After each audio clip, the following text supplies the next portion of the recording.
Alright, today I just wanted to do a quick tutorial, maybe not a tutorial, but an explanation on how a stator, or also known as an alternator, works in small engines.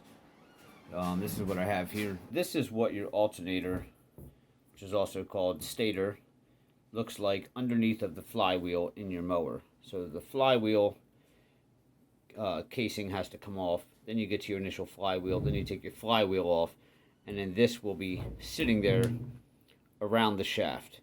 And basically the flywheel will, when that flywheel turns, you have all these magnets here around the stator, which sends your current, your AC current, through the lines here, which will come into this voltage regulator. This you will find typically mounted somewhere around your starter or on the back of the motor, depending on the machine, on the side of the motor.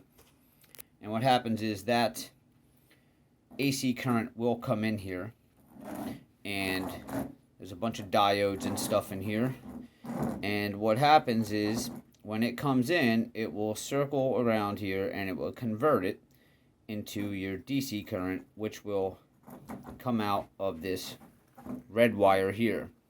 This red wire will attach to a wire coming from your battery, which will send that charge to the battery.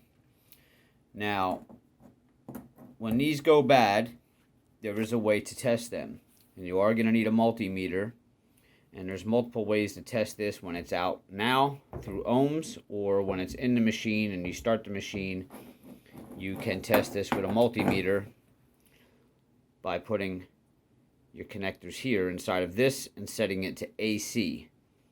When the engine is at idle, you should be somewhere around 15. When you put it at full throttle, you should be somewhere around 30. Then when you check this on your machine, you want to set this to DC, remember, because the volts coming out are now DC.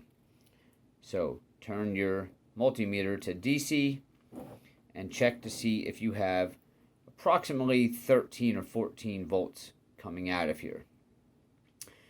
If you don't get any of those readings, then you'll be able to pretty much narrow it down to why your charging system is failing. Hopefully this helps you understand that a little bit really fast. I will see you next time.